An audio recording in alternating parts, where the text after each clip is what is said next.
வணக்கம் நண்பர்களே. மத்திய அரசுடைய முக்கியமான வறுமை ஒழிப்பு திட்டம், அதை பற்றி இந்த வீடியோவில் முழுசாக பார்க்கலாம். ஸோ எக்ஸாம் ஓரியன்டாக இந்த ஸ்கீமை பற்றி A to Z என்னென்ன கொஷின்ஸ்லாம் வரும் அப்படிங்கிறத இந்த வீடியோவில் முழுசாக பார்த்துருவோம். வாங்க. விக்ஷித் பாரத் ஜி சட்டம் 2025. ஸோ மத்திய அரசுடைய பாராளுமன்றத்தில் லோக்சபா, ராஜ்யசபா, குடியரசுத் தலைவர் 3 இதுலையுமே ஒப்புதல் வாங்கி நடைமுறைப்படுத்துறதுக்கான முக்கிய முன்னெடுப்புகளை கொண்டு வராங்க. ஸோ இந்த ஸ்கீம் நம்ம நல்லா பார்த்துக்கணும். ஆரம்ப காலத்தில் இதை மாதிரி ஒரு வறுமை ஒழிப்பு திட்டம் வந்து 2005, 2009 சின்ன சின்ன மாடிஃபை பண்ணாங்க. கிட்டத்தட்ட அடுத்து வந்த ஒரு 10 வருஷங்களில் அந்த திட்டத்துடைய ஒரு இம்பேக்ட் இருந்துச்சு. எல்லா எக்ஸாம்ஸ்லையுமே அந்த ஸ்கீமுடைய ஈச் அண்ட் எவரி கார்னரை வந்து கொஷின்ஸாக கேட்டாங்க. ஸோ அந்த வறுமை ஒழிப்பு திட்டத்துடைய பெயர் மாற்றம் தான் இது. ஸோ வரக்கூடிய ஒரு டிஎன்பிஎஸ்சி எக்ஸாமோ, சென்ட்ரல் கவர்மெண்ட் எக்ஸாமோ, எந்த எக்ஸாம்னாலும் சரி, வரக்கூடிய ஆண்டுகளில் இதோடைய தாக்கம் ரொம்ப அதிகமாகவே இருக்கும். ஸோ இதை நம்ம கண்டிப்பாக தெரிஞ்சுக்கணும். ஸோ நம்ம இந்தியாவுடைய ஒரு இலக்கு விக்ஷித் பாரத் 2047 அப்படின்னு சொல்லி ஒரு இலக்கு வச்சுருக்காங்க. அந்த திட்டத்துக்கு, அந்த இலக்கின் கீழே இந்த ஸ்கீமை வந்து பெயர் மாற்றம் பண்ணியிருக்காங்க. ஸோ நமக்கு டைரெக்டாகவே கேட்கலாம், விக்ஷித் பாரத் இலக்கு இந்தியா எந்த ஆண்டுக்குள் நிறைவேற திட்டமிடப்பட்டுள்ளதுன்னு கேட்டால் 2047. ஸோ அதை அடிப்படையாக கொண்டு இந்த ஸ்கீம் வந்து என்ன செய்கிறாங்க, லான்ச் பண்ணியிருக்காங்க. வறுமை ஒழிப்பு திட்டம். ஸோ எப்படி கேட்பாங்க அப்படின்னா, இந்த ஸ்கீமுடைய அடிப்படை நோக்கம் என்ன அப்படின்னு கேட்டால், இந்தியாவில் வறுமை ஒழிப்பு திட்டம், அதுவும் முக்கியமாக கிராமங்களில் வறுமை ஒழிப்பு திட்டம். எப்படி வறுமையை ஒழிக்க போகிறோம், அவங்களுக்கு நாங்கள் என்ன செய்ய போகிறோம், வேலை வாய்ப்பு கொடுக்க போகிறோம். ஸோ அப்படின்னு சொல்லி இந்த ஸ்கீமை கொண்டு வராங்க. ஸோ விக்ஷித் பாரத் ஜி சட்டம் 2025. இந்த விக்ஷித் பாரத்துக்கான அப்ரிவேஷன் சொல்லிட்டேன். இந்த ஜி அப்படிங்கிறதுக்கான ஒரு அப்ரிவேஷன் கொடுக்காங்க. ஃபர்ஸ்ட்டில் இருக்கக்கூடிய ஜி வந்து கேரண்டி, உறுதியாக நாங்கள் என்ன செய்ய போகிறோம், இதை பண்ண போகிறோம். இந்த ராம்கான அப்ரிவேஷன் பார்த்தீங்க அப்படின்னா ரோஜ்கர் அண்டு அஜீவிகா மிஷன் அப்படிங்கிற பழைய ஸ்கீம்ஸ் வந்து என்ன செய்கிறாங்க உள்ள இதில் சொல்கிறாங்க. So Rozgar and Ajeevika mission அப்படின்னு சொல்லிட்டு லாஸ்ட் வரக்கூடிய ஜி வந்து கிராமம். ஸோ நாங்கள் கொடுக்கக்கூடிய இந்த ஸ்கீம் வந்து அர்பனுக்கு கிடையாது, கிராமத்துக்கு மட்டும்தான் அப்படின்னு சொல்லி கொடுத்துட்டாங்க. ஸோ இதோடைய அப்ரிவேஷன் நம்ம பார்த்துக்கணும். Viksit Bharat guarantee for Rozgar and Ajeevika mission பிராக்கெட்டில் கிராமீன் அப்படின்னு சொல்லி கொடுத்துட்டாங்க. ஸோ அந்த சட்டத்தை தான் மக்களவை, மாநிலங்களவை, குடியரசுத் தலைவர் எல்லாருமே கையெழுத்து போட்டு நிறைவேற்றிருக்காங்க.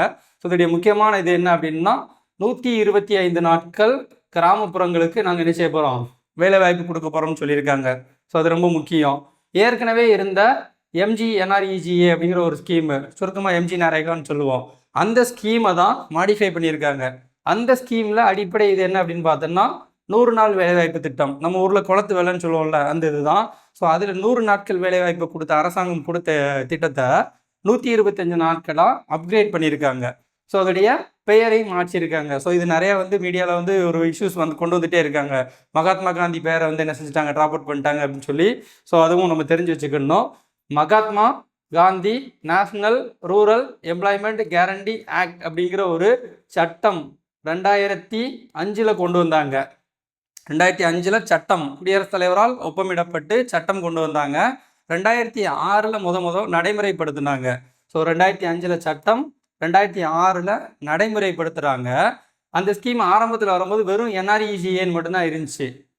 மக்களுக்கு வேலைவாய்ப்பு உத்தரவாத சட்டம் மட்டும்தான் கொண்டு வந்தாங்களே தவிர மகாத்மா காந்திங்கிற பெயர் வந்து 2009 ஆட் பண்ணுறாங்க. காந்தியுடைய 150வது நினைவு நாளை வந்து ஒட்டி அக்டோபர் 2 என்ன செய்கிறாங்க, அதோடைய பேரை வந்து MG நரேகா அப்படின்னு மாற்றுறாங்க.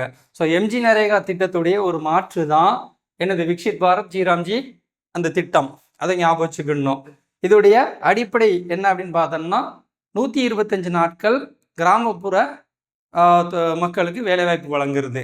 அரசாங்கம் கண்டிப்பாக 125 நாள் வேலைவாய்ப்பு கொடுக்கும் கூலியோட.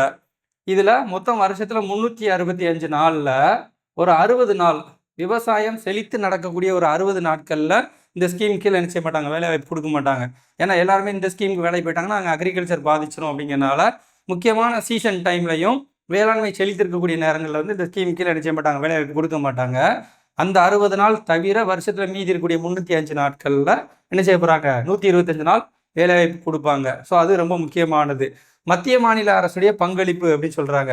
முன்னாடி பார்த்தோன்னா MG நரேகா ஸ்கீமில் மத்திய அரசுடைய பங்களிப்பு வந்து 90%, மாநில அரசுடைய பங்களிப்பு வந்து 10% இருந்துச்சு.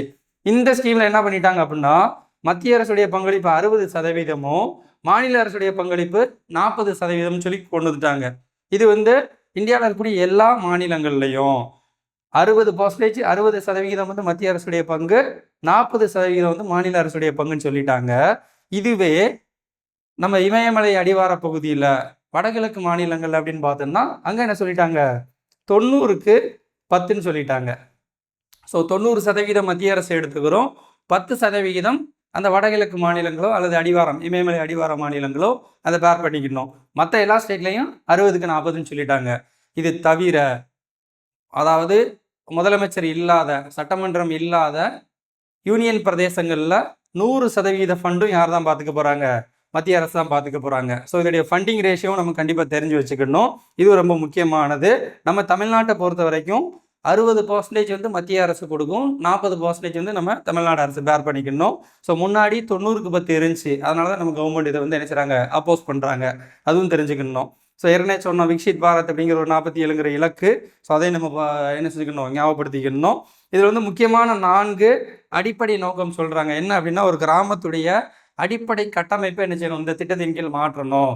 அதுபோக கிராமங்களுக்கு வாட்டர், தண்ணி, குடிநீரை வந்து என்ன செய்யணும், எல்லா இடங்களுக்கும் கொண்டு போய் சேர்க்கணும். அதுவும் ஒரு முக்கியமானது. காலநிலை அடிப்படையில் இந்த வேலைவாய்ப்பை நம்ம என்ன செய்யணும், ஜென்ரேட் பண்ணணும் அப்படிங்கிற ஒரு 4 முக்கியமான நோக்கத்தை வந்து மையமாக வச்சு கொண்டு போகிறாங்க. ஸோ இந்த ஸ்கீம் வந்து வரக்கூடிய எல்லா தேர்வுகள்லையும் இதை ஒரு ஆங்கிள் என்ன செய்வாங்க, கேட்பாங்க.